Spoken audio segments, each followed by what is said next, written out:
Itangazo igenewe abifuza kwinjira muri polisi y'u Rwanda ku rwego rw'abofisiye bato.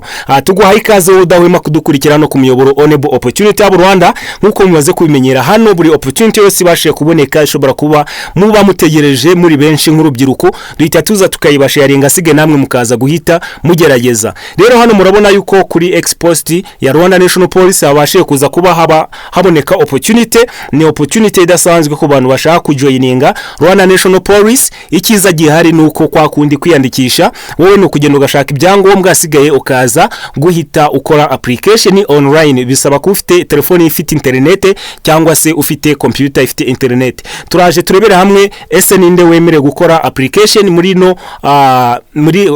no call for application, ese wemere gukora application asabwa iki. Ikindi turaza turebera hamwe link wacha ugiye gukora application. Rero niba ari bwo bwa mbere ugeze hano ku miyoboro Honorable Opportunity y'u Rwanda wakana subscribe, like, share and comment asige tukajya tubana gatanu kandi reka tujyane mu itangazo turebe ati ese ni ibiki bisabwa ni bande barimo barahamagarwa. Rero nkuko mubibona hano dufite itangazo ryuzuye polisi y'u Rwanda, ibiro bya komisiyo ishinzwe abakozi. Hano batangiye bavuga ngo itangazo rigenewe abifuza kwinjira muri polisi y'u Rwanda. Polisi y'u Rwanda iramenyesha abantu bose bifuza kwinjira muri polisi ku rwego rwa ofisiye bato cadet ko bazatangira kwiyandikisha hakoreshejwe uburyo bw'ikoranabuhanga online guhera tariki ya 19 z'ukwezi kwa 8 kugeza tariki ya 31 z'ukwezi kwa 8 mu mwaka wa 2026. Rero nkuko hano mu byumva ubundi twari tumenyereye ko bavuga ngo kwiyandikisha ukagenda ukajya hehe ku murenge na hehe ukajya kwiyandikisha, ariko hano ni uburyo bw'ikoranabuhanga ni online. Wowe just nukuza kuba wumva wujuje ibisabwa wabishatse wabibonye ukajya online ukiyandikisha nta kindi usabwa. Rero nukuvuga ngo kwiyandikisha ugomba kumenya ko byatangiye uno munsi tariki ya 19 bizarangira tariki ya 31 z'ukwezi kwa 8 umwaka wa 2026. None reka turebe atese aba ni bande barimo barahamagarwa kugira ngo baze kuba bakora ino application.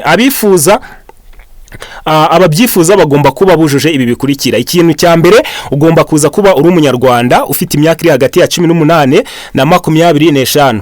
Igikurikiyeho ugomba kuba ufite impamya bumenyi icyiciro cya kabiri cya kaminuza A0 cyangwa ufite icyiciro cya mbere cya kaminuza ku mashami y'imyuga n'ubumenyi ngiro A1.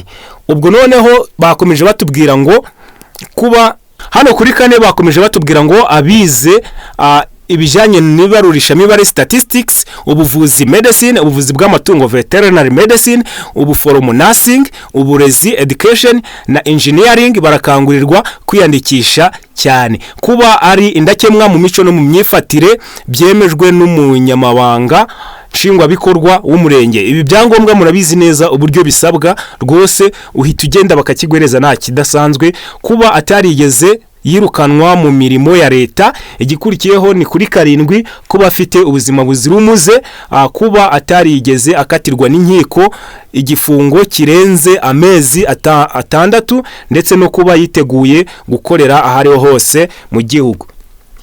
Bakomeje bavuga ati abujuje ibisabwa biyandikisha banyuze ku rubuga ari rwo www.policy.gov.rw bakaja kuri e-recruitment bagakurikiza amategeko n'amabwiriza. Ku bisobanuro birambuye mwareba video iri ku mbuga nkoranyambaga za polisi isobanura imikorere ya e-recruitment. Noneho bakomeje bavuga ngo ku bindi bisobanuro mwahamagara kuri telefone baje guhita bazitugaragariza ni 0788831178 ndetse nino ikurikiyeho byakorewe i Kigali ku wa 18 z'ukwezi kwa 8 umwaka wa 2026. Murabona yuko rwose itangazo rivuga buri kimwe cyose.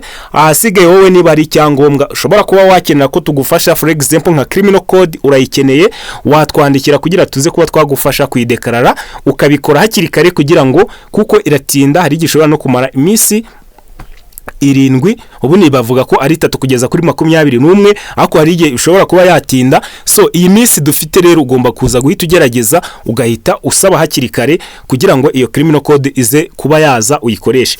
Niba hari ikindi uba wumva twagufasha wowe uhita ureba hasi habari nimero yacu ibirimo iragenda ni 0727785042 ukatwandikira ati Honorable ni mumfashe.